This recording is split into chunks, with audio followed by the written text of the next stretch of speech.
கூட தேடுறதுக்கு உண்டான முயற்சிகள் நம்மக்கிட்ட இல்லை. அப்புறம் எங்கே நம்ம இறைவனை சார்ந்து வாழ போகிறோம், இறைவனுடைய அனுகிரகத்தை பெற போகிறோம்? பெற முடியும் நம்ம சொல்கிறீங்க, எங்க சொல்லுங்க நீங்கள் 4-5 பேர்த்துல.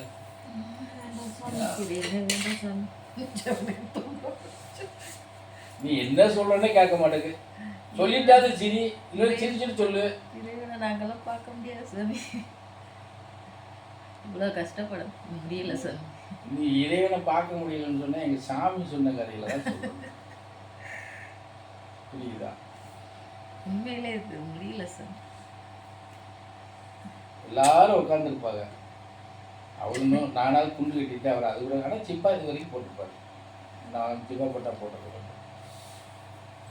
இறைவனை பார்க்க முடியல, அந்த கோயிலுக்கு போனோம், லிங்கம் இப்படி இருந்துச்சு அப்படி இருந்துச்சுன்னு சொல்லுவாங்க. ஏய் லிங்கத்தை பார்க்கணுமாக்கும் அப்படின்னு ஒத்த காலம் மேலே வீக்கிறாரு.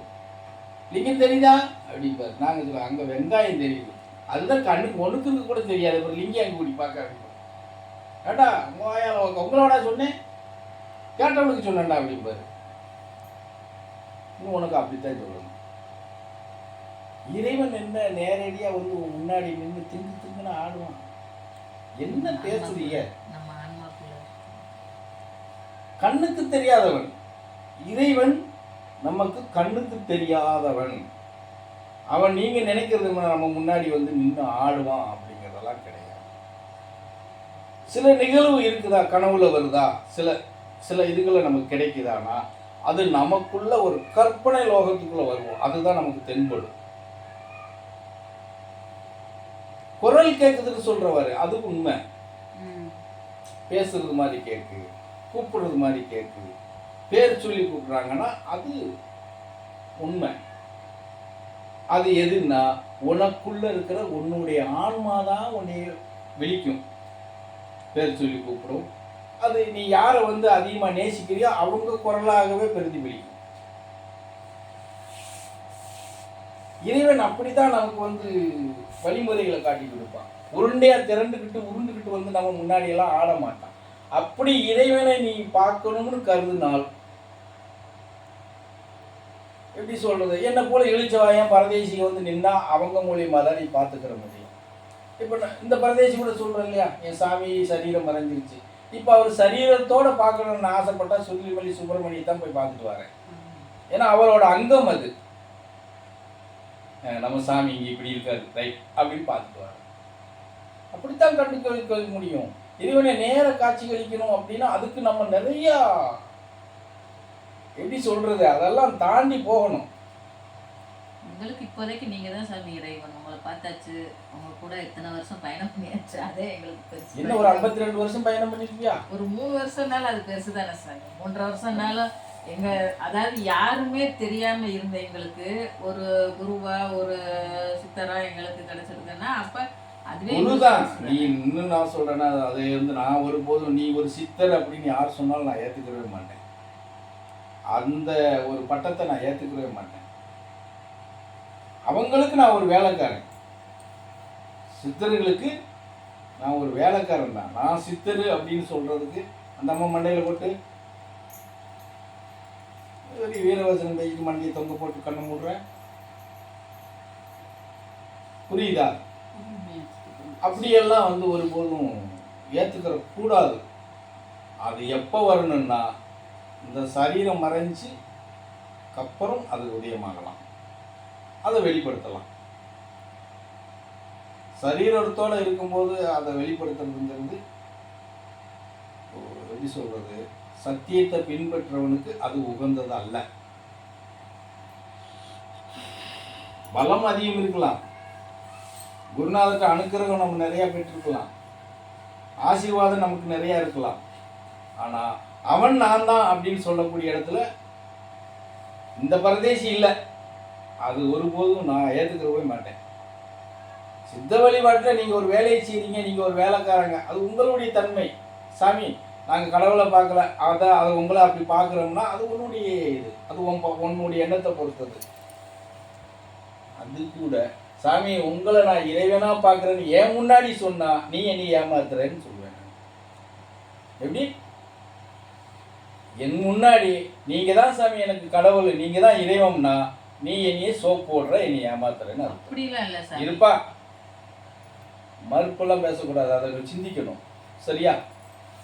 அது இல்லை. அது எப்போ இவன் இல்லாத இடத்துல மற்றவர்கள்ட்ட பேசுறவாரு, அதுதான் உண்மை நிலை. மற்றவங்க ஒன்று சொல்றாங்கன்னா என்ன நினைச்சிட்டு இருக்கிற நீ? அவர் யார் தெரியுமா? எங்களுக்கு குரு, எங்களுக்கு இறைவனே அவர் தான். கடவுளை நாங்கள் பார்த்ததில்லை, அவரை தான் பார்க்குறோம். மற்றவர்கள்ட்ட பேசும்போது தான் அது உண்மை நிலை. அது இந்த இழுச்சவாயங்கிட்டே பேசும்போது அது உண்மை நிலை இல்லைங்கிறத நாங்கள் எடுத்துக்குருவோம். ஓ, நம்ம முன்னாடி சோப் போடுறாங்க, நம்மளை ஏமாத்துறாங்க. இது எங்களுடைய நிலைப்பாடு. அது சொல்லுவாங்களே, சொல்லக்கூடாது. ஒருத்தனை புகழணும்னா முன்னாடி புகழக்கூடாது, பின்னாடி புகழணும்னு சொல்லுவாங்க இல்லையா? அதே ஃபார்முலா தான். நீ பிறரிடத்த அந்த மாதிரி வார்த்தைகளை உபசரிக்கணுமே தவிர இந்த முட்டாள்கிட்ட அந்த மாதிரி உபசரிக்கிறது ஏற்றுக்கிறப்படாத விஷயம். அப்படி ஏற்றுக்கிட்டால் நான் கூட முட்டாள் தான். நம்மளை அப்படியெல்லாம் 10 பேர் சொல்கிறாங்களா அப்படின்னா அப்போ நான் பெருமிதத்துக்கு ஆளாகிடுவேன். எனக்கு ஆணவம் ஏறிடும். ஆணவம் வந்துருச்சுன்னா அப்புறம் நான் எங்கள் சித்தாந்த வழியில் பயணம் பண்ணுறது? அவுட்டு, சோழி முடிஞ்சு போயிடும். புரிஞ்சதை நான் சொல்கிறது. இப்படி எல்லா விஷயத்திலையும் என்ன போல பயணம் பண்ணக்கூடிய பரதேசிகள் பூரா தன் நிலையில் ஜாக்கிரதையாக தான் இருப்பாங்க. எந்த வலை வீசினாலும் அதில் சிக்க மாட்டாங்க. எப்படி வலை வீசினாலும் சரி அதுக்குள்ள சிக்க மாட்டாங்க. அதெல்லாம் இல்லாமல் ஏமாந்து சிக்கிறான்னா அவன் ஒரு எப்படி சொல்கிறது, வேகாத அறவக்காடுன்னு அர்த்தம். முழுசாக அவன் வேகலைன்னு அர்த்தம். புகழாரத்துக்கு எப்பவுமே ஆசைப்படக்கூடாது.